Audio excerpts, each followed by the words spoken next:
So downfall, he does have a bit of an open opportunity, and he is. Yeah, I was gonna say. Ooh, infield pass. Oh, yes, Nice. that was excellent play out of the Condors. Now, forward, but he can't get away from it. Slightly takes him down on the backside of the fight. One goes down as well. Poch gets taken down. And look, with the blue siren just pushed away, still alive. But now here comes the four-man shockwave. But doesn't even matter because Fort's the field back.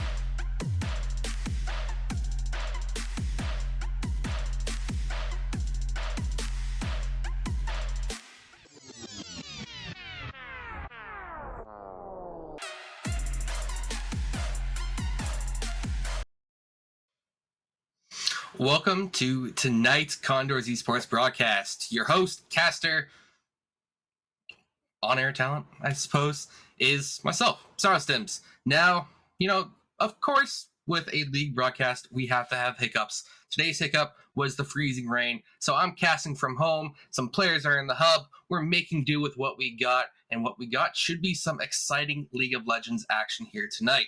Now, it is the University of Massachusetts Amherst against our Condors in NECC Champions play. Now, this is the last week of the regular season, and right now, I believe both teams are sitting at a record of 2-2, and it's only the top 4 teams that make it into playoffs. So tonight, if we want to make it into playoffs, we need to win. And I would say, overall, the Condors are favored. However, in League of Legends, upsets are plenty, especially with the bounties. There's plenty of catch-up mechanics as well. So even if you have a lead, it's not guaranteed. So it should be a well-fought match here tonight. It is a best of 3. We will be getting into draft as soon as it's ready. And so you can see the players, they're at the bench. We have the coach, Vic, behind them as well. And I do believe that this is our first official match, maybe second match, since Vic, the new head coach, arrived. So I'm sure they're all eager to make their mark here tonight and get a win on the board. And so, with it being Wednesday, with Riot Games being a small indie developer that it is, they of course release patch day on Wednesday. So it is patch 13.22. There are of course plenty of changes. Rammus got buffed, Graves got nerfed. So the meta will be shifting a tiny bit tonight. I'm excited to see what sort of champions will come out, what sort of picks these two teams have in their pocket. Now, if I had to look at University of Amherst, Massachusetts Amherst, I forget what their actual team name is called. I don't think they have one. Like, we have the Condors, right? I don't think they have something. If they do, I don't know it off the top of my head. So, we'll just say UMASS. That is what we'll go with for the night, right? So, UMass players, they're high emerald, low diamond. We have the rank advantage on them. We have a top 100 player. You know, ladders are misleading, but Karami, he was recently in the Evil Geniuses Combine. He had a fantastic time, learned a lot, and I'm eager to see how that translates right now into collegiate play. It should be exciting for sure. So there is that rank discrepancy at least, but when it comes to team cohesion, that makes all the difference, especially with League of Legends, where it is hard to just solo carry a game. You do have it, but we all know what a Smurf is and how atrocious that could be in a game.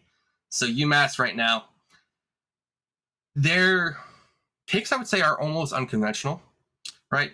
We have a Fiddlesticks jungler, Pyke support, Talon in the mid lane, with also Graves in the mid lane as well. So those are some, I wouldn't say uncommon champions, but they're not meta champions, right?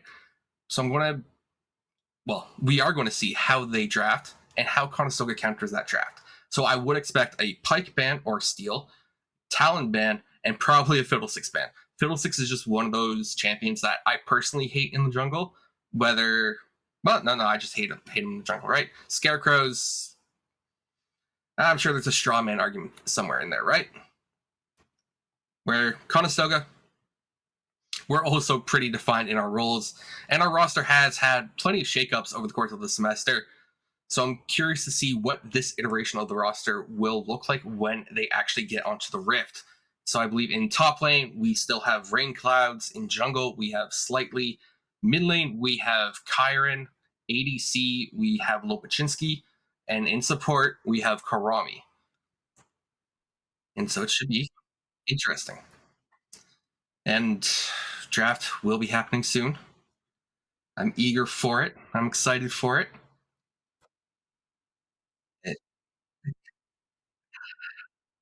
And I just heard from production that, draft is still a little ways away. But that's okay with me. It means that we can, talk some more. We can set the stage, right? I'm not going to be rushed to make my points like what I was fearing. I even have a baseball in my hand just to keep my hands occupied because I'm so excited for it tonight. Because League of Legends, it's my game of choice, right? It's the game that I love. The World Championship is happening as well in Korea. T1 had amazing performance recently as well. And who doesn't like Faker, right? So there's just a lot of hype around League of Legends right now for me. And it's just so much fun. And patch days add to that excitement because the new changes. And changes can be annoying, but they add spice, right? And let's actually bring up the patch notes so I can look at it properly with you guys, right? And so Senna is nerfed, Cassante is nerfed. Thank you. Cassante has been way overpowered for way too long. Despite the rework, he's still been running amok on the Rift. And I know there's a few clips of people like Yankos where they just absolutely get bodied and start screaming because they didn't expect it. But the ones that are worthwhile to note for Conestoga is the Senna, the Tahm Kench, and the Nyla. Now, those three are within the champion pools. Lopachinski was a fan of Nyla for years, and we have ran compositions directly around that champion. And one of his favorite stories is about he played Nyla into Gumayusi's Kalista and won. What he doesn't say is that he got carried to that game and he absorbed all the pressure bot lane. But still, he's being a fan of the champion, right? Senna, that used to be a perma-banned champion. And honestly, I'm still expecting to see it banned out here tonight against Conestoga. And Tahm Kench is one of those great pairings with Senna. However, we have had Rain Clouds on the top lane start taking the Tahm Kench top, being that uber tank up there, kind of like Amundo is, right? Very hard to kill, can be punished, but really it's just there to absorb pressure and then save the AD carry or the key MVP. Also, there was adjustments, we'll say, to Janna and Seraphine, which are also in Kurami's champion pool. I don't think they'll be coming out tonight unless they absolutely have to. But we'll see. I know Kurami wants to learn some engaged champions because he feels that they're very strong right now, and it also provides more agency for the rest of the team in draft. So I would be curious to see how that develops, right? And now, UMass, I talked a little bit about their draft as well. So if I was on UMass, my predictions would be probably a Senna ban, maybe a Kled ban, probably an Alawi ban. Because Alawi's a nightmare to play against when she can get ahead. Kled can win the side lane fairly easily. Senna is that flex pick. And then after that, I'd probably maybe look to either pinch mid or jungle. I know Kyron, he has a fairly deep champion pool. It's just a matter of how comfortable he is or how many reps he does have. Where slightly, his game knowledge is probably second to none. The man is an absolute stats machine, but jungle isn't his native role.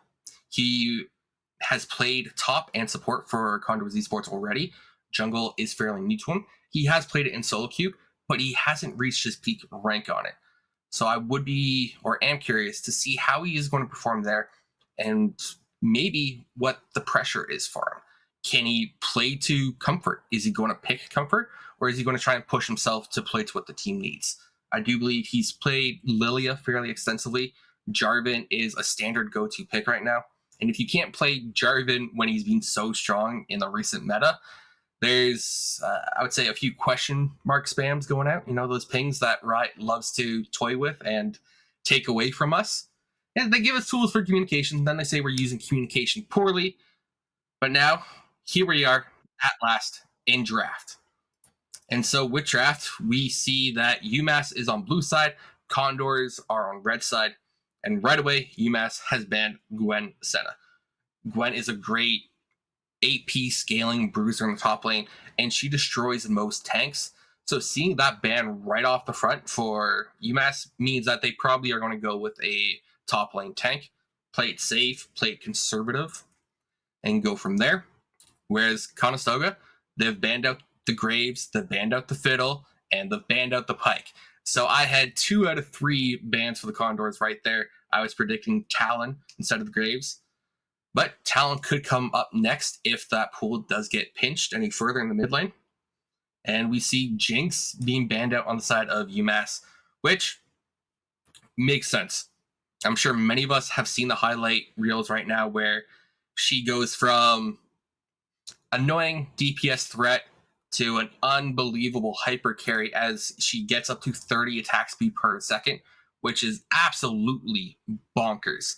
Like, I'm surprised they lasted as long as it have, as if it hasn't already been taken out of the game, because there is, I would say, a soft cap in the game of 2.5 attacks per second. Maybe 5. Definitely no more than 5, right? There are some things like Lethal Temple, which allows you to go above that. But for the most part, if you're sitting close to 2.5 attack speed or 5 attack speed per second, you're hitting so quickly, so much damage is coming out of you. But then Jinx just absolutely obliterates a turret in a single second because she shoots 30 rockets in that second, right? So I'm glad to see she's taken off the board. None of that absurdity. And then there's Sivir, an absolute wave clearing machine. And I believe it was Reckles that once said that Sivir just gets 400 CS and then you auto win the game. It's not quite that simple, but it is what it is. And so to quickly run down the picks on UMass, we have Ashe, Nautilus, Ahri. Pretty standard, I would say, engage composition, right? You have the Enchanted Crystal Arrow, you have the Dredge line from the Nautilus or the Depth Charge, then you have Ahri's Charm as well. So plenty of tools to engage. Mixed mobility, I would feel. Definitely on the lower end for Ashe and Nautilus, but they make up for it in CC. Where on the side of Conestoga, we have Jarvan, Orianna, and Sivir. As I said, if you can't play Jarvan in today's meta, question marks, right? So Jarvan does come out right away. Ashe can't get away from Jarvan if she's in the Cataclysm. Orianna, standard control mage in the mid lane. She's fairly meta, or at least meta resistant, I would say. When she is meta, she's broken, but she offers so much utility, damage, control, that she's almost always relevant. Kind of like Ryze's and pro play, we don't generally see Rise, but when we do, he's kind of broken, right? Good thing is that Jarvan is a ball delivery mechanism for the Orianna. Then you add that with the Sivir for the mobility, the speed up, and well, there's Janna. As I said, I didn't think she'd get played tonight, but here she is getting played because she has had or will have a pretty significant update as well to her, where I know some people have called that almost a mini rework. Not quite, but it is significant. So, looking at the rest of the bans again, we see the Alawi, called it, the Taric, then we see the Urgot and Mordekaiser as well. So this top lane is pretty pinched right now with 4 dedicated bans towards that. And so UMASS, they opt for Briar. Now Briar, I've seen in many roles. I've seen top, jungle, mid. I think I've seen a support Briar once upon a time as well. Definitely not meta for support, but top and jungle, fairly standard. But with that Ornn lock-in, that's what I figured would happen because of that Gwen ban. You lock in Ornn, a safe tank pick. And then Briar's in the jungle. So that means they saved counter pick for top lane. Even though they probably could have figured it was a tank top, they still saved it for Rain Clouds up there. And so I'm curious to see what he will pick. I was going to say maybe a Kled, right? Because Kled can get through tanks fairly well. But honestly, Set will do the trick, right? You slam the Ornn back on the enemy team or the Nautilus, you get so much damage. And Set has more forms of CC than Kled does. So you can peel Briar off your carries quicker and better than before. So that's a good thing, right? Overall, looking at this composition for both teams, I would definitively say that red side, the Condors have the better draft. Their win condition is fairly straightforward. They also have the scaling potential. Now, don't get me wrong. UMASS, their composition is perfectly fine, right? You have the Ornn, which guarantees late game scaling because of the Ornn items. Ashe will shred frontline later in the game just from how she builds. Ahri kind of falls off though, and Briar, she can be an absolute menace. It's a toss-up, right? But ultimately, I would say that the Condors have the better draft. I would definitely favor them in game 1. And if I had to predict the entire series right now, I'd probably say it would be Conestoga favored. I don't think UMass can take a game off the Condors, but just because I believe in the underdogs or the underbirds, depending for the one that's not favored. You know where I'm going with this anyways. I would say 2-1 in favor of Conestoga for the entire series. I do want to see Conestoga get the win, get 4th seed, hopefully, for the playoff berth. And then we go from there. So, with drafts locked in, we're just going to build that spectator delay. So in the meantime, we are going to throw it to a quick break. So now is your time to get any drinks, snacks, refreshments that you need. And when we come back, we'll be in game.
Welcome back. Now we just have to wait for the game to finish loading because spectator bugs, League of Legends, they go hand in hand. Hopefully we don't have any of that, but you can never be too sure. So as a reminder, University of Massachusetts Amherst is on the blue side, and Conestoga Condors, we are on the red side to start off game 1 in this best of 3 series. And the stakes, if the Condors win, they make it into playoffs, or should, right? We haven't faced every team in our division, nor will we. So there could be some interesting standings at the end of the regular season that may need to get sorted out. Maybe a tiebreaker, who knows? But either way, here we are into game 1 of this best of 3 action. So, Conestoga, they're on the red side. They're doing a standard. UMASS is on the blue side. They're looking to invade, and with Nautilus, that's exactly what they should be doing. And Lopachinski, he gets caught out and instantly burst down.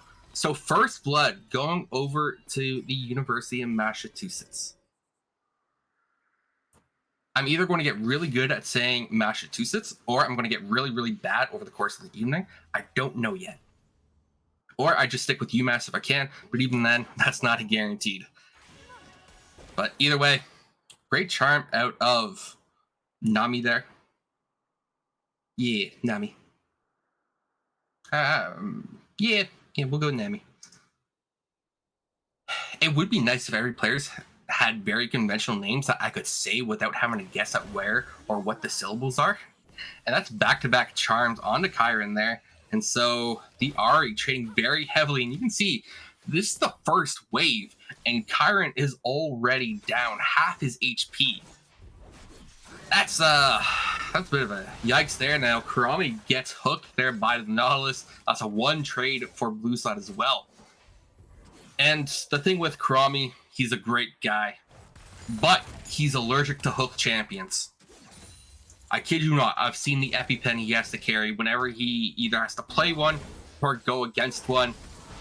It's generally not a good sight and a little bit of a counter or tilting factor for him, but he is amazing. He can handle the pressure. That's why he has the EpiPen, right?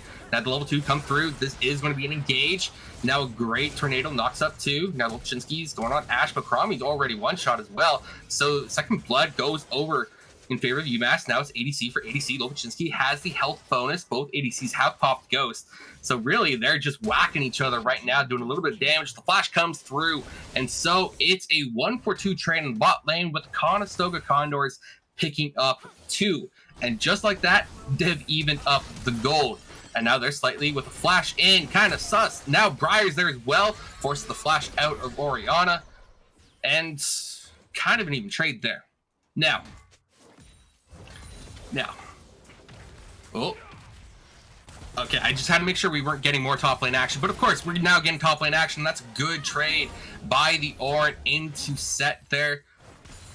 It works out to about even, but Ornn definitely has pressure right now. Good hook by Noodle there, and Lopachinski's probably going to get caught out here and killed. He's trying to trade some damage back, but that's going to be a gifted kill to the Ashe. And Kyron, I guess he has a thing for the Ari because he's getting charmed by her all the time. But it is the Ari that actually falls for Oriana there with the help of the tower. But still, it is 3 kills apiece. We are already averaging 2 kills a minute. So this game is going to be bloody. It's going to be a fiesta, which is not something I want to see for Conestoga. If Conestoga on paper is the better team, they need to be controlling this game from start to finish. However, the one tactic that is almost guaranteed to even the odds against almost any team is a fiesta, especially a clown fiesta, because that means the underdog team gets gold, right? Gets resources that they can buy items with, buy power, and keep fighting the better team with. Whereas if Conestoga, they slow it down, control the game, eventually UMass just won't have the resources to fight the Condors anymore. And at that point, it would be a guaranteed win. Now we see the, is it Cyclone? Tornado? The Twister thingy? It all depends on where it is. If it's, I guess in the river, it's a Twister, but on land it's a tornado. But semantics aside, because I like going down rabbit holes more often than I should. Ooh, Kyron dodges the charm there. Is that Conestoga, they're doing okay right now, right? We do see a fairly significant CS lead for Lopachinski, but that is the benefit of Sivir. She clears the way very easily, and with her boomerangs can get them all pretty low, and then the ricochet just cleans them up. So honestly, if Lopachinski didn't have good CS on Sivir, I would be worried, or he'd be absolutely smashed in lane. And you see that boomerang does so much chip damage, but now good hook out of Noodle there on this Nautilus. They get some chip damage down onto Karami. The first plate goes over to Lopachinski, so the gold value is there. Now Rain Cloud, he gets the stun onto Orange. Orange just going to dash away, you know, no harm, no foul. And so right now, after the first 5 chaotic minutes, things have settled down just a little bit. Conestoga, they're about 400 gold ahead. That entire goal lead is on Lopachinski right now, 100%. Oh, interesting Hex Flash there by the Nautilus. Briar does have a kill, but she has to push her lead. Now that's a level 6 for Ahri. Misses the charm, but Briar is going to be in there. That will be a secured kill. And fortunately, Kyron's Shockwave did not go on cooldown, so we will have that for the next fight. But this is priority mid now for University of Massachusetts, and they can either look for maybe a dragon rotation or pushing for towers. But it looks like Briar is going to go for dragon. Oh, she actually hops over the wall just to be on the safe side. That's some unique pathing, and I always forget that she can actually hop over a wall. Kyron has the mana, has the HP advantage, should go pretty hard here onto the Ahri, but the Briar is there as well. The lockdown CC is coming through, and that is a return kill. Yeah, we'll call it a return kill because Oriana just returned to lane. She dies. That's more gold in favor of University of Massachusetts. But the first dragon will go over to Conestoga unless this turns into the smite fight, which it doesn't. It was close. But those repeat kills now on Kyron have swung the gold almost 1,000 in favor of University of Massachusetts. So this is what I mean by playing Fiesta. By getting these kills, they can go toe-to-toe with the Condors. Because right now, what the Scallop, Ash, is no match for Lopachinski. Lopachinski is up nearly double the CS, has a lot more gold, has a level advantage as well. It's not looking good bot lane, but the rest of the map seems pretty stable right now for UMASS. So Conestoga, they need to continue playing bot side. Now, Rain Clouds, he has a bit of a CES lead, which is good. Taking a moment, looking at the map, seeing what I see, you know, what my seeing eye sees with my Hawkeye vision, even though I'm wearing glasses, so maybe not entirely Hawkeye, but I guess it's more about perspective. My Condor perspective, I guess you could say. From up above, the Rift Herald has spawned. It is just past the 8-minute mark, and now with Rain Cloud crashing a huge wave, I almost would have wanted Conestoga to be on the Rift Herald already. They knew top was going to get crashed just from the size of that wave. We do see that they're moving to it now, but I think overall they're about 30 seconds too late to this play, which is a little bit unfortunate. So some tempo could be worked on there as well. But it's going to be Kyron. He does get a decent flash. The charge line is there. Shockwave as well. Now that's Nautilus taking a whole lot of tower shots there. And so he eventually goes down. Kyron managing to stay alive, which is fantastic because he has been bullied so far in the mid lane. Ooh, great Orb of Deception there by the Ahri to pick up that kill. So now Karami and Slightly are there on the Rift Herald. Briar is around. And so with mid priority, I think Conestoga, this is a mistake if they go for this play right now. The Oranhorn is coming out, is going to get the knockoff on all three of them. The Briar engage is there as well. And that should be a dead Karami, but he flashes out. Jana does drop. Crystal Arrow misses, and that's going to be... Let's finish the kill. That will be 3 confirmed kills for Conestoga. Gotta catch my breath, right? Because that was a whole lot of action. and I would say a misguided play. Kyron had just dropped in the mid lane. Nautilus was not in bot lane. And so for Conestoga to still make an attempt on the Rift Herald and not back out is questionable decision making at the very least, and they got punished for it heavily. Now Lopachinski, he's got Ghost, he's got the ult. He will be chasing down Ashe, especially with Ashe not having her ult available, but she's able to get the tower, right? Karami is there for support. He gets hooked. We've seen a trend here of Karami getting hooked, but this is what I mean, that he is allergic to the champions. Whenever he sees them, he has a reaction, and that reaction right now is getting hooked by them.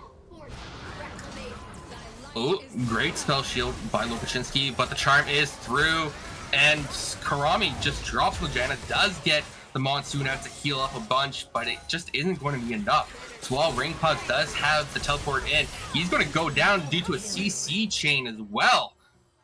Conestoga. Whew. So this was a dramatic series of events, and with the Rift Herald also dropping bot, it is... I'm not going to say it's dire yet, but the gold swing has been absolutely massive. That gets Ashe back in this game. She was shut out of this game. Lopachinski had double Ashe's CS. Is going to be the first one to hit 100 CS, still has close to a 40 CS advantage. But suddenly, Ashe picks up multiple kills, multiple plates. The gold is now 3,500 in favor of UMASS, which by all means should be the team behind. So I could be overestimating the Condors' ability right now. Or as I said, you never know what happens when it's a team game. And right now, it definitely seems like UMASS is the more cohesive team. And so we do see Slightly and Karami there trying to clear a ward, but Slightly takes, what, 20% of his HP for that ward. Dragon's about to be up as well, right? There's a lot of questionable decision making. And now Rainclads, he's getting chunked as well in the top lane, and without TP, he can't TP Drag, but Ornn, he still has his TP, right? And so this dragon, second dragon of the game, should 100% go in favor of UMASS. They have mid prio, they don't have bot prio, but they are set up in the river fairly securely, and Slightly on this Jarvan is top lane. This dragon will go over to UMASS unless it's a miracle steal, but that is incredibly unlikely.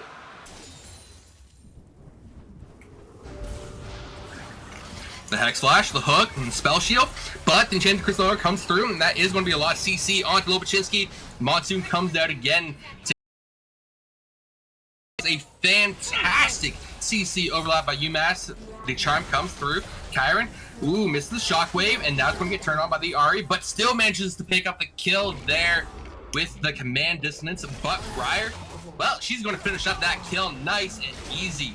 Now Ornn manages to slip out of that Cataclysm there, a little bit suspect, but now Lopachinski, he's going to get the Ashe here, and he's going to get the Nautilus as well. So 2v2, one fight in the bot lane, which bodes well for Conestoga. It gets them more gold back in their pocket, but it's still not great. And so Ornn, he's ulting the wave just to buy himself space, because he knows Slightly on this Jarvan is top lane, and he doesn't want to get dove. So he's going to hug his tower, play it safe, and go from there. And so, 4 tower plates bot lane for Lopachinski and Karami. And this Briar is fairly strong with the Stride Breaker, with the Ninja Tabbies.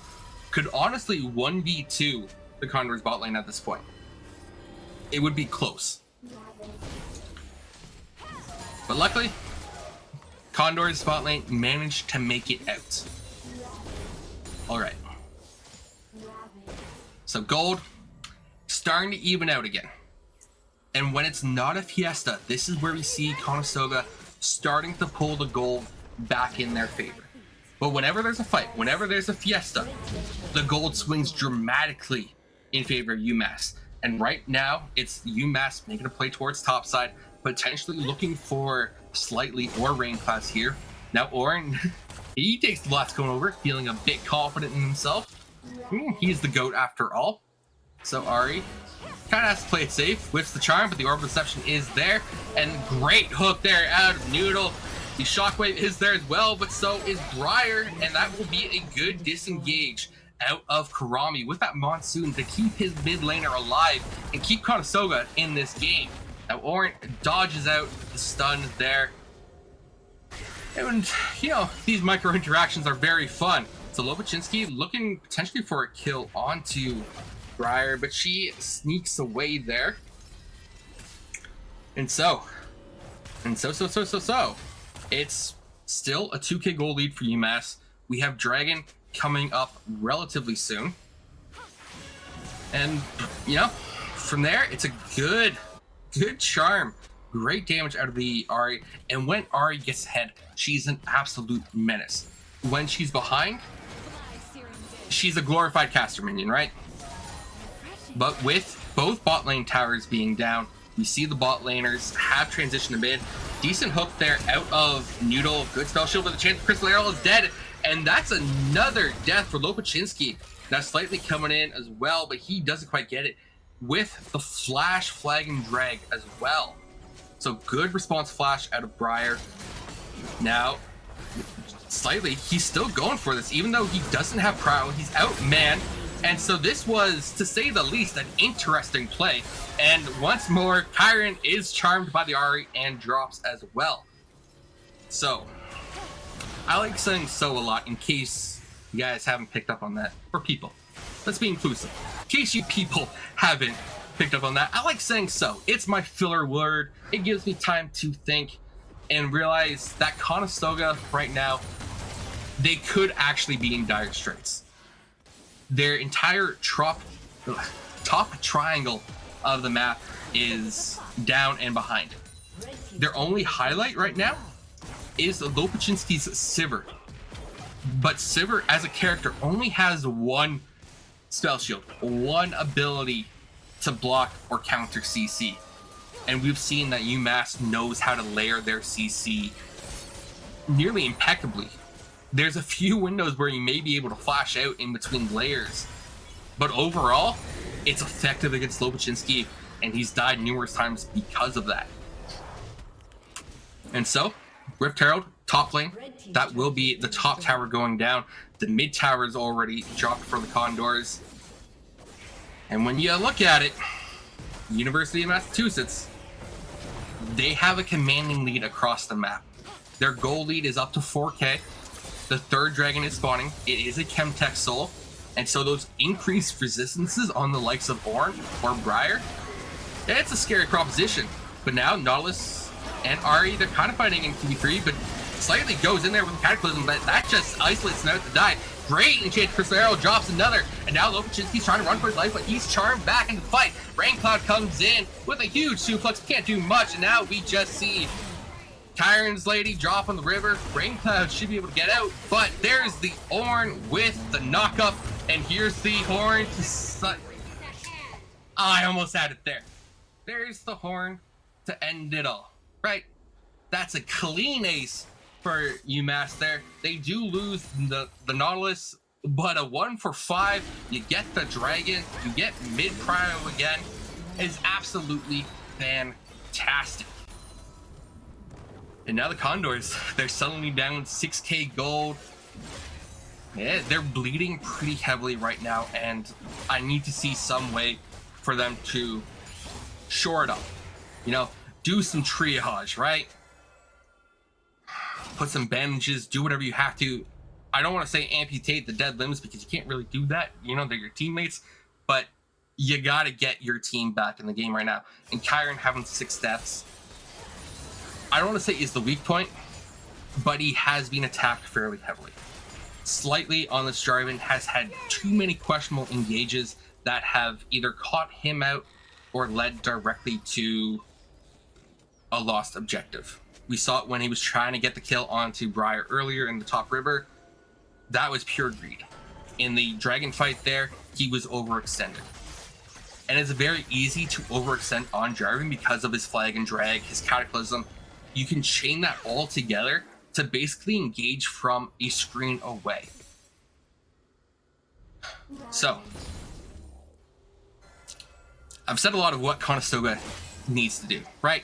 They need to get themselves back into the game, but that's easier said than done. So on a technical standpoint, how do they do it, right? How do they actually get back into this game?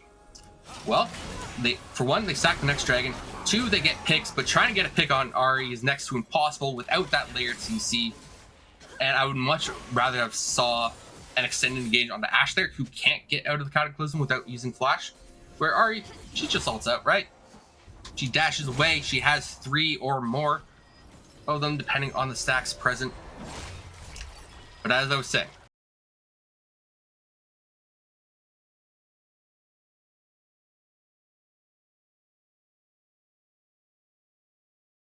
solidify the foundation which you're trying to play off of right now. Take a moment, maybe 2 or 3 or 4, however many you need to calm down. Catch their breaths. And then once they've done that, once they have more oxygen going to their brains instead of their fingertips, start making a plan, a concrete plan. And right now, what I would say is make sure that you have established vision. We see that right now, Condors' vision is lacking. It's defensive by nature, but that means that it's hard for them to make proactive plays. They have to play the reactive game right now, which is tough because it means you have to be able to read the enemy team and plan accordingly based on what they're going to do. And so with the goal lead that UMASS has, I honestly would like to see them do a Baron attempt right now. They should be able to sustain Baron damage long enough to draw the Condors into a fight, because UMASS, they also need to accelerate this game. They can't be resting on their laurels while Conestoga farms and gets themselves into this. It's just not a good idea by any means for them. So they do have the extra dragon, right? They could look to dragon stack, but I would much rather see them try to accelerate the game as a whole.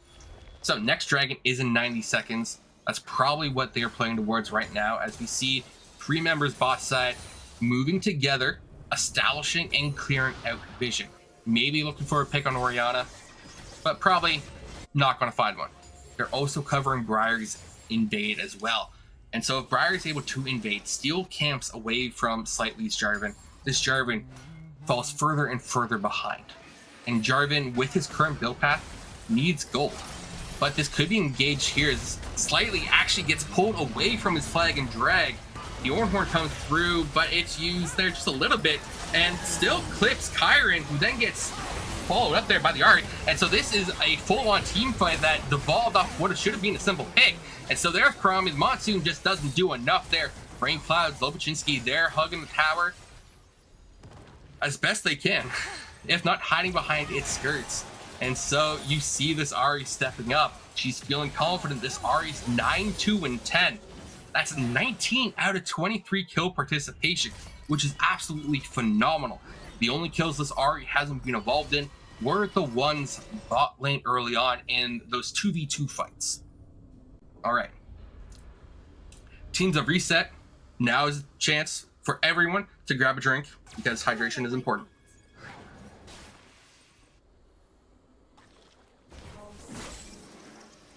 Okay, question for the audience. When drinking water, do you prefer it room temperature, cold, or with ice? Put it in chat. Let me know. Because there was a point in time where I preferred just room temperature bottled water. But now, I like that colder water. It just hits a little bit different, you know? And what's hitting different is this game 1. It's not how I expect it to go in any way, shape, or form. And this dragon, it's being pulled out of the pit. It will reset. But now you see Condors, they've backed up that choke point into the jungle. They don't have priority, but they are trying to force their way into the river. Now, Ornn is fairly chunky, but that is going to be a gauge on Rain Clouds. He gets chunked out low. The Ornhorn next on 2. We have Briar in the back line on Lobachinski. Justin is there. Slightly, he's trying to make a move. Cromie goes down. This Briar is great. The Briar does drop, though. But the Ahri, well, you could say she's foxylated because that was an amazing series of plays there as she cleans up the fight. The Ornn stays alive as well. And with a 1-team fight, that is the 3rd dragon going over to UMASS. And this is what I mean by the Condors are making questionable decisions right now. By now, they should know that they're at least 5k gold behind. It doesn't show that in game, but they should know that inherently because of the amount of hours they've put into this game. In the time that UMASS took the Dragon, had set up for it, they could have maybe pushed out mid tier 1, mid tier 2, collect those bounties, because as we can see, each tower bounty is worth 300 additional gold. That goes a long way to getting your team back into this game. But instead, they opt for the objective fight. They opt for making the play from behind, which just snowballs their own losses at this point. And sometimes to win the game, you can't play the game. You have to take that step back. Lopaczynski gets hooked. Great spell shield, but there's the enchanted Chris Arrow, the overlap CC, and there's the stopwatch. He buys a moment of time for his team to watch him die as Kurami gets picked on the side as well. Slightly is there to try and make the saving play with Cataclysm, but that just locks Janna into it as well. And so the Condors, they're misfiring right now. They 100% have the potential to be great, but they have 100% gotten caught off guard this game. It's almost like their wings were caught in the rain and have frozen stiff, because they're grounded right now. No matter how you look at it, without even Cassiopeia's miasma in this game, they are grounded. The only one that's even relatively close to being off the ground is Lopaczynski. But we've seen the CC change, and now there's slightly getting it. He's got charmed as well, but he will make it to that enhanced blast plant there, blast cone, to get out of there. I don't actually know if they changed the names of the plants when they get their evolved form due to the Temtech soul. But now Rain Clouds eats the charm, puts down the true damage, stays alive at least, but it's not looking good. Now in a school setting, you know, we can't really drink or endorse alcohol, right? But what you can endorse or say is okay is that you can get some sparkly water, some carbonated water to cheer the victory. Because right now, this game is University of Massachusetts to lose. So they could be getting out that carbonated sparkly, what is it, La Croix water, which sounds way too fancy for what it is. So they could be getting that out. They could be prepping the celebrations for winning game 1. It could also be premature of them. However, they are 10,000 gold ahead. There are 3 towers ahead, 2 dragons. They have the Baron, and Lopaczynski, great flash there to dodge the second half of the Orb of Deception, but he still got chunked to half. He had to use his flash, had to use his ult. He's barely holding on right now. And Sivir isn't a York. York can actually push 3 waves at once, 3 lanes at once. It's kind of nutty how he does it. He drops the Maiden in one lane, runs to the bot lane, for instance, gets that one pushing with his ghouls, then TP's mid lane, right? That's how a York can push all 3 lanes. A Sivir doesn't have that toolkit. She clears immensely fast. Now slightly good flag and drag to buffer the CC to get out there. But still, it's looking a little rough here for the Condors. Kyron dodges that. Shockwave lands on the Ahri, and this could be a kill here, but the ult is up, and will the Ahri get away? No! She does burn down to that Leandries that Kyron has picked up for himself, which is good. That was a huge shutdown. Yeah, I'm gonna say that was an absolutely huge shutdown that they got, which is good to see. They got the shutdown. They got some gold in their pocket, but they're still down a lot. They can't rest. And honestly, with the game state, with what it is right now, I would probably say next team fight could decide it. I.e., death timers are starting to get long enough that with how far ahead UMASS is, that they could just end the game. Now Noodle goes in. The Ornhorn's going to catch at least 3 of them there. Slightly's Cataclysm spells his own doom right now as he traps Kyron in against the wall as well. And so the Briar gets a whole lot of damage down. Lopaczynski's trying to do something there. The Ornn gets a knock up. Noodle gets knocked up, but now the Ari is there with TP. Reinforcements have arrived, and the Ari is cleaning up this fight. But Lobachinski stays alive for just so long. GA is there. Can he still turn it? But the CC chain is there, and that is zero chance that Lobachinski gets out of there. So great CC overlap once more by University of Massachusetts. They take the fight there without Ari being there at the beginning and still managed to pull it off because Ari had TP. Great heads up awareness by University of Massachusetts. And with 10 seconds on the respawn timers for the likes of Kyron and Slightly, they won't be able to end this game, but they've broken the inhibitor line. They retreat, they can get the dragon, and then guess what? Baron is only a short minute 50 away. You could say that the Condors are firmly in the danger zone right now, and not the fun one. Not the Top Gun one. I mean, they could be in the Top Gun danger zone, but they would be on the side of like the Russians with the MiGs. They wouldn't be on the fun side, right? They wouldn't have the fun music. And now Krami, he gets caught out and burst. Kill goes over to the Briar. Horn comes through as well. Just make sure that nothing comes through, but Kyron still gets clipped by the knock up there. The follow through's there. Now Rain Clouds, he's got some fancy feet at the very least to dodge that arrow. But really, he's just there to watch his team die. And so, Lobachinski, he's trying to finish up whatever he can. He's nearly at 300 CS. He's basically there. But really, Conestoga, at this point, I would say has to play protect the president. Lobachinski is the MVP right now for Conestoga. The most valuable player, person, whatever acronym you want to use. He's the only one that is actually tearing through them. And so if he drops, the Condors will drop behind him. And so that means Slightly can't be engaging, right? He has to be peeling as best he can. I don't want to see a Cataclysm go down early, trapping 2 or 3 members of his own team in it. If he's going to be doing that, he needs to be diving the back line just to buy Lobachinski space, not dropping it on his front line, trapping his team into it. And you can see that Charm does a massive amount of damage, and Slightly is nearly one shot by a single combo. And so Dragon Soul will go over to UMASS right now, and that is a huge power spike getting the soul. Because a few patches ago, I think it was 13.20, maybe the patch before. No, not the patch before, because that's the world's patch. They reduced the power of the individual dragon, but Rain Clouds, he's going for the Superman Slam. Can't quite find the damage needed, but he's able to walk it out. Ari, if she really wanted to, probably could have got that kill.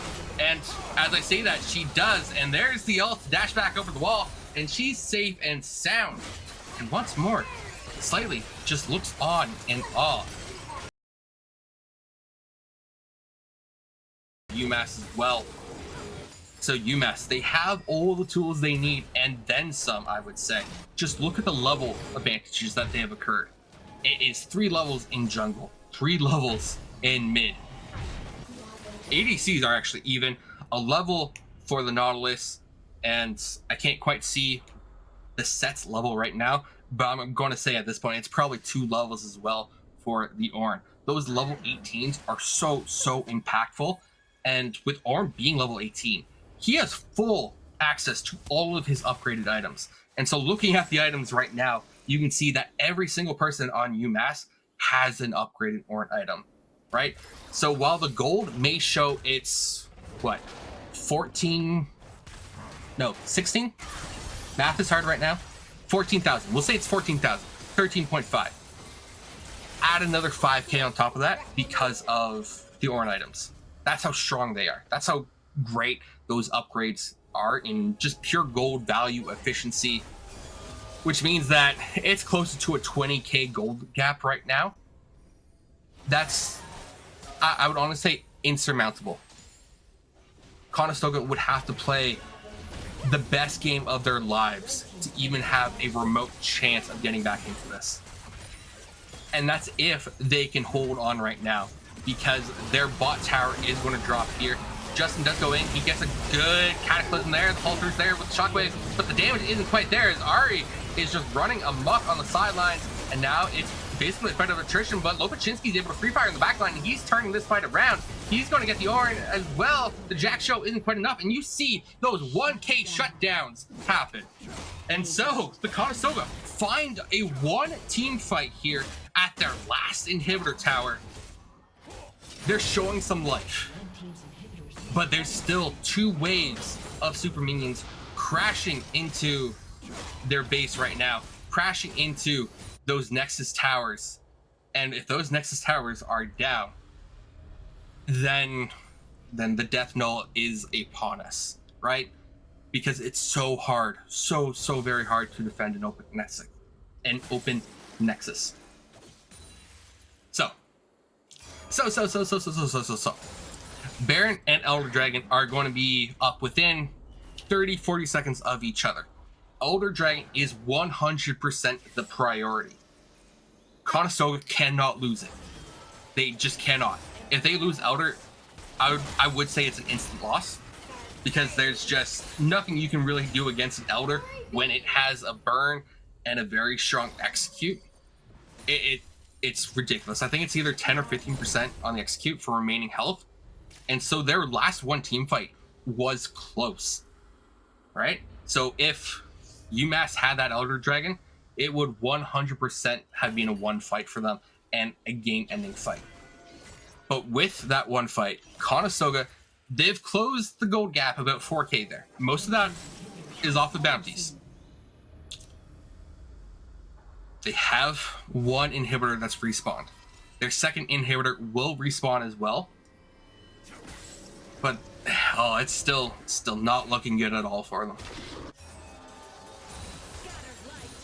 Okay. Lopachinski is about to hit that 400 CS mark, right? In the beginning, I quoted Reckles, who said, once you get 400 CS on Sivir, you ought to win the game.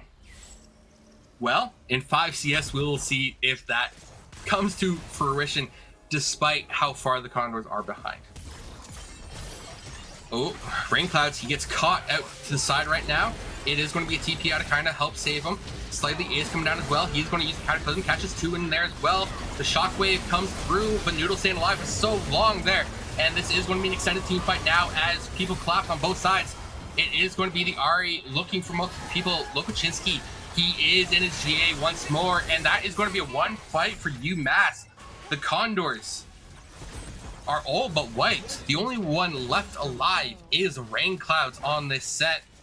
There's minions already knocking on the doorstep of the Condors base right now. The inhibitor, it doesn't matter. They got one down.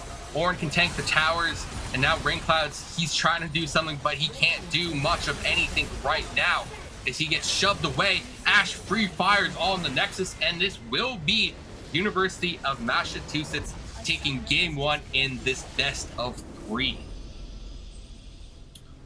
Whew. And you can see right there on the Condor's face, they are not looking too pleased. And so they gave it a valiant effort. They kept trying to find ways to get into this. But alas, it didn't quite work out for them. And I almost hate to say it, it was a fiesta. UMASS just played the fiesta game. They were forcing fights consistently and constantly, right? Their constant fights were consistent in that they always went their favor. The overlapped CC was picturesque. Lopachinski, despite the skills, despite the hands, despite the spell shield, the GA was just permanently locked up and brought down. And so Conestoga, in this intermission right now, they have a lot of work to do to figure out what went wrong, how do we adapt, and how do we take it to UMass? Because in a best of 3, you can afford to drop a single game. But that's it. You can't drop any more than that. And so, I got to look into it as well. And also get some more water. So, we're going to go to a break. See you on the other side of it.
Well, here we are back for not yet game 2, but the draft of game 2.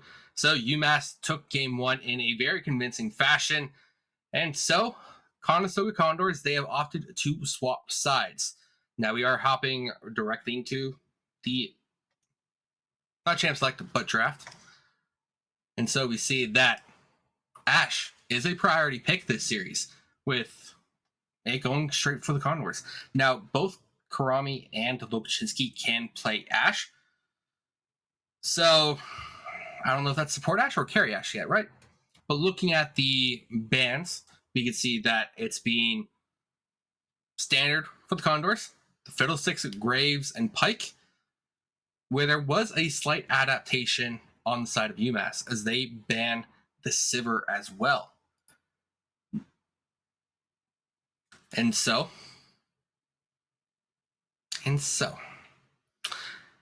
UMass have opted into the Draven Nautilus combo. That's a very, very, very, very, very, very, very aggressive bot lane. They need to get ahead early. They need to fight. You know that. I don't know if it was the DRX mental, but if Draven isn't fighting, you're probably not playing him correctly. And so the Conestoga, they responded with Braum and Orianna. Now, Braum's shield does block the Whirling Death, so there is some value there, and also can block a Charm, Orb of Deception. So there's a little bit of protection there for the Ashe, but that also secures or guarantees that the Ashe is going to the bot lane as an AD carry and not as a support. Both mid laners, they opt for the exact same matchup. We have Kyron's Orianna and Nami's Ahri.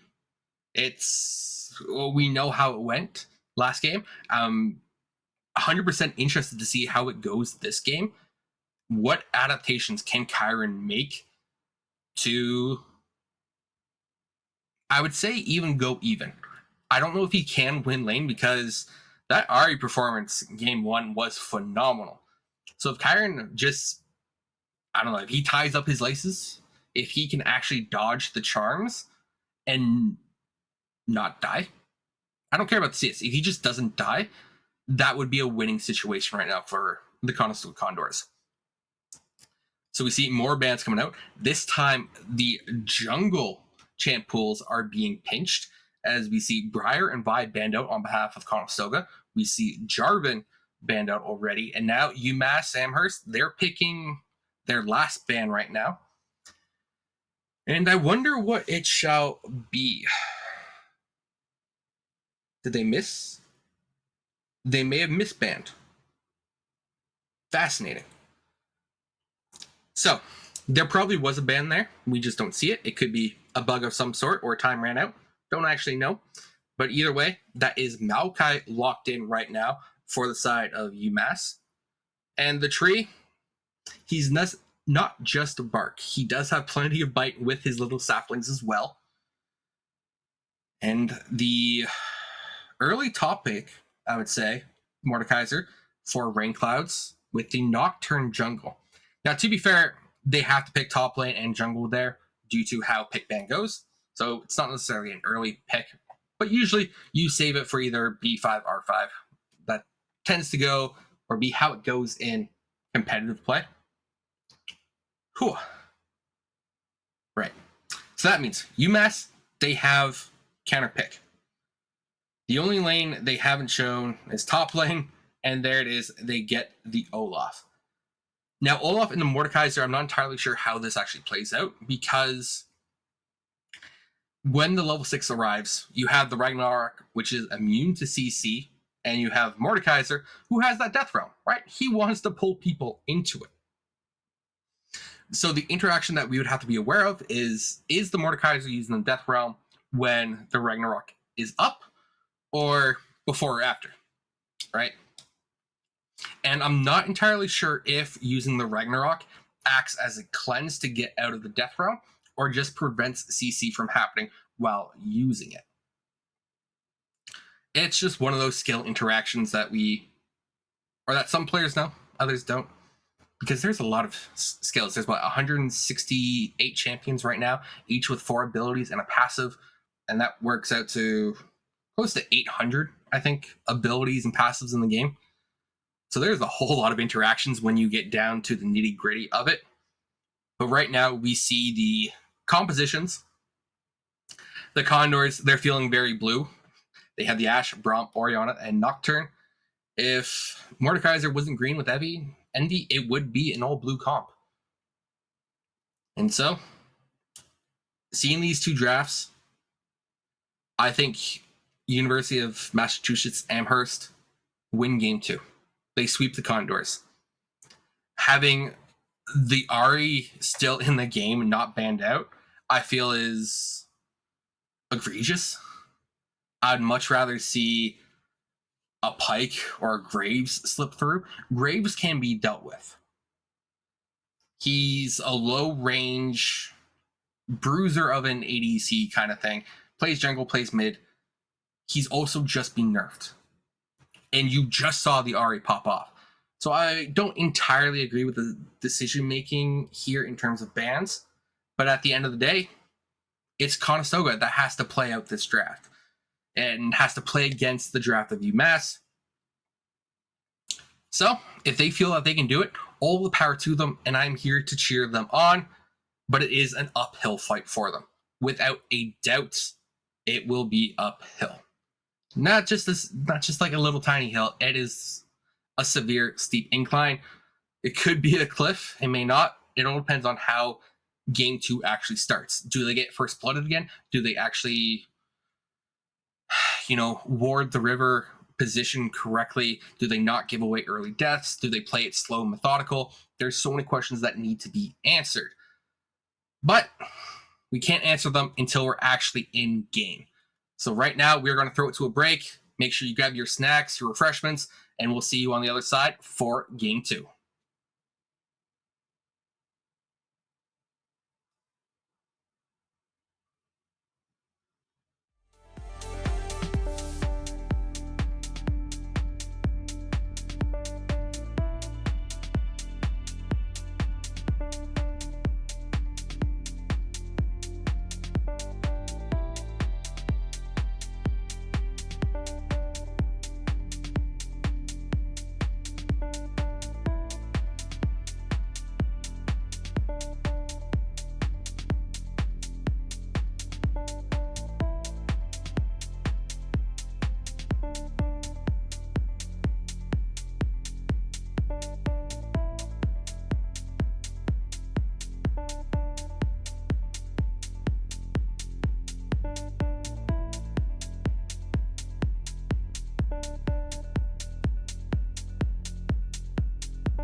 Well, here we are. It could be the final dance of the night for the Condors League team, or we may get an encore performance and go to Game 3. But right now, the Conestoga Condors, they have to win Game 2. Their playoff hopes rest on the line. It's do or die for their regular season, for their postseason even. And it's not looking good. We saw Game 1. It was close to a 20k goal lead, if not more than that. Especially with the Orn items, the extra stats that those provide. So it's rough. There's a lot of adjustments that need to be made. Can Conestoga make those adjustments? Can they actually climb back into this series here? It's only a best of 3. They've dropped the first game. They can't drop the rest. Now is their chance to pull out their brings from whatever corner of the esports hub they are in to reverse sweep the University of Massachusetts. So we do have the side swaps, right? We have Conestoga on blue side now. UMASS is on red side. And so far in the first minute, Conestoga hasn't died. Dare I say that's already an improvement. It's a low-hanging fruit, low-hanging bar, but they have cleared it, right? Which is good. I want to see slow, methodical gameplay out of Conestoga. No nonsense team fights, no fiestas, just methodical, cool-headed gameplay. Which I 100% believe that they can do. But believing isn't always doing, right? Because the Condors aren't CLG where we have to hold the faith. But usually with CLG, when they were in the LCS, once you started doubting them was when they started winning. But now Cromie gets hooked there, and that's a decent chunk of damage back around. Now they could look for the Sun here on the Draven. They do get it. So overall, a 1 trade by Conestoga. Kyron is still getting bullied in the mid lane by this Ahri. And now that is an aggressive flash as well. So Cromie manages to get out, takes the Ignite with them. So he's able to stay alive. And because he flashed over the wall, that put more than enough distance to keep him alive. Now Lopachinski did actually use a summoner spell as well there. So summoner advantage to Scallop. But now Olaf, he's fighting the Mordekaiser, and the Mordekaiser is more than up for this brawl because of that AoE damage and shields. Now Slightly's down there trying to do a cheeky level 3 gank, but perhaps overforced it. And so now the junglers could be meeting in this bot river, and it's going to be actually another fight in the top lane. Level 3 for both, and Olaf, the lower he gets, the more he lifesteals. And so the Conqueror procs are coming out, but First Blood goes over to the Mordekaiser. Rain Clouds, he's picking up some cash. Taking a ran a little bit early, and now they also get the Maokai. They're looking for the Nautilus as well. It's a couple flashes out of Conestoga trying to get the slows to keep Nautilus in range. The fear comes down. He is able to dredge line a little bit away, but is it enough? I don't think it is. The slows, they were crippling there, and they were able to get the 3rd kill for Conestoga. So now, Conestoga, they're up 3-0 at the 3-minute mark, or 3:30. Much, much better start to this game. They're up 1,500 gold. They should have better early buys. Even Kyron in the mid lane isn't getting stomped on CS early. Overall, good opening few minutes by the Condors. This is ideally what I would have liked to see game 1. Instead, game 1 was the Fiesta, right? If any game is going to be the Fiesta, it should be game 1 at least. Get it out of your system early, and then be methodical thereafter. And so, the Condors are going to look to have a back for the bot lane right now as they crashed a pretty big wave. And then, you know, just more of the same. Delicious. Now Slightly, on this Nocturne, is a little behind overall, just on jungle tempo because he stayed out on the map longer. So Rain Clouds, he wants to fight Olaf every chance he can get right now while he is ahead, before Olaf hits any power spikes. being able to dodge those charms a little bit better this game, perhaps has gotten used to that projectile speed, is looking sharper in the mid lane. Not fantastic, but sharper.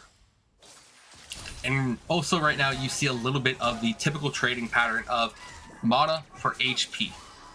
And so right now definitely pushing this lane in as quickly as she can, so that way she can get an advantageous back. But there's Noodle trying to make sure that Kyron doesn't squeeze it. No, make sure it gets in, which is exactly what you want to see your support do. Roam up.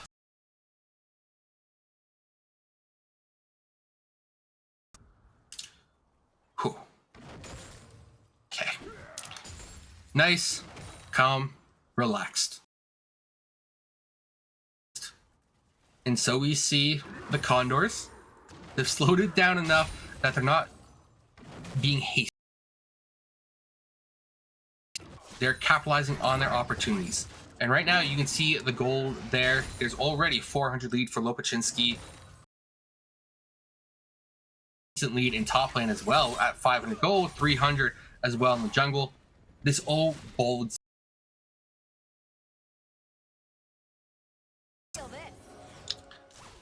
And Kyron, he is zoned off of the wave, zoned off of XP.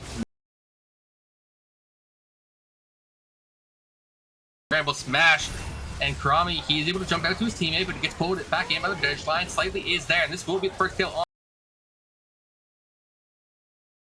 That will be the Scallop, getting a return kill at least.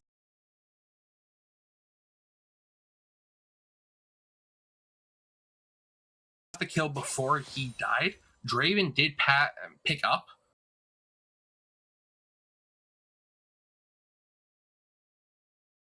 A lot, but at least it's something, right? He didn't.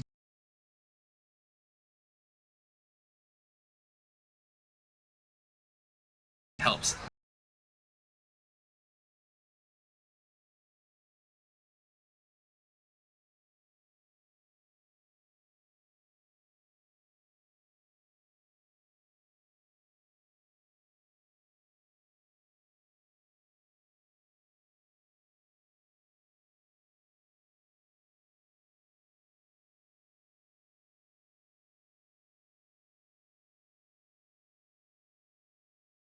Deforestation is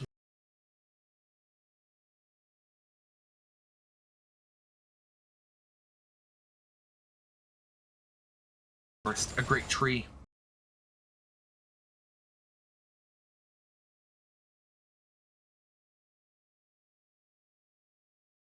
Will pick up most of that wave.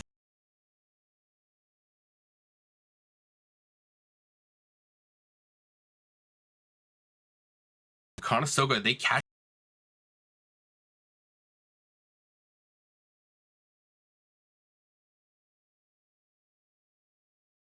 Freeze the wave, which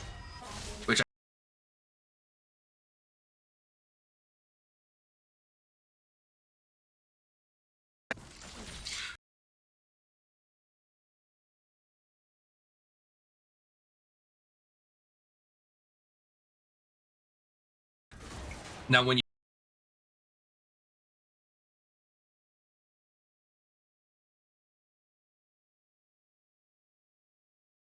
is that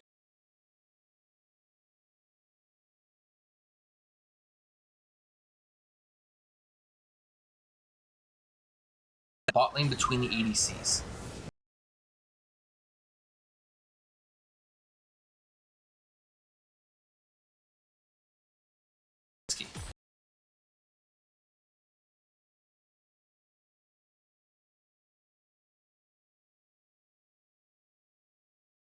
When he already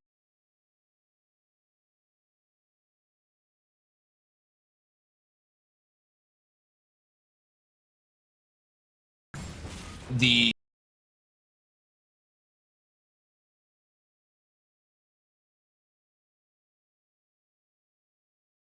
there is the tree. The shockwave comes through to buy a little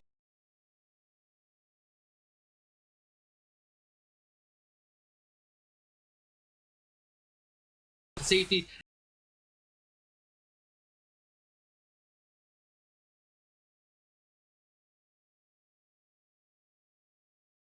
but he can.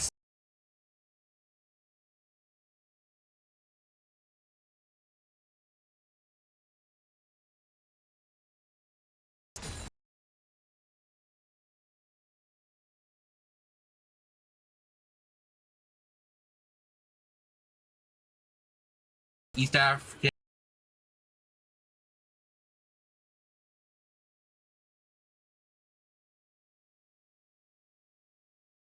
Fairly.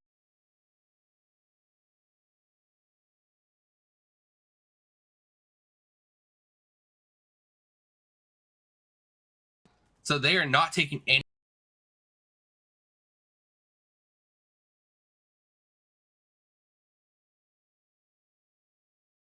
Right.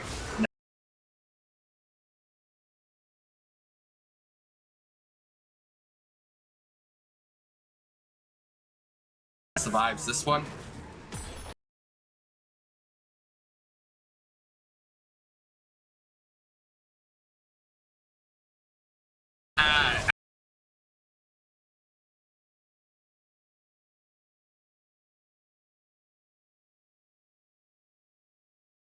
His fate to his own death realm there.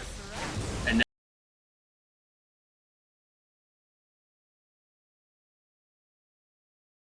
the fate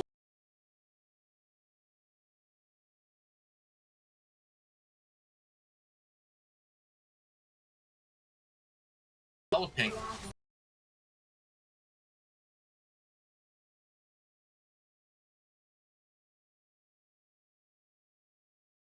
Fight and fall further behind.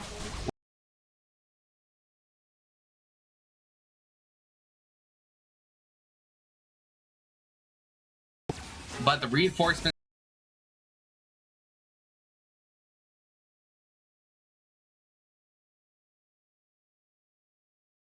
great.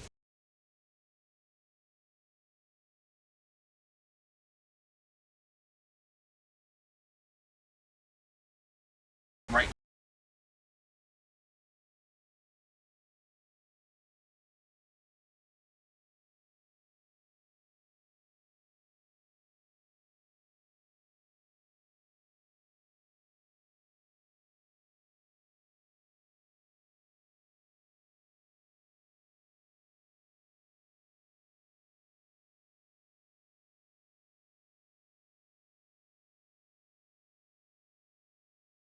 Is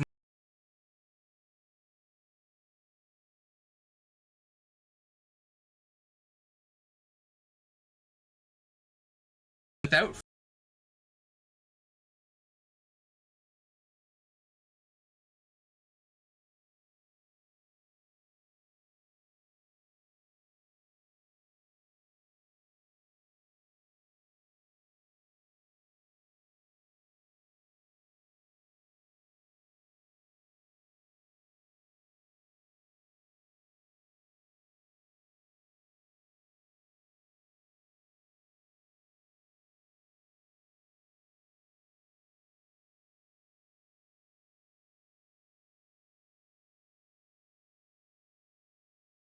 trying to defend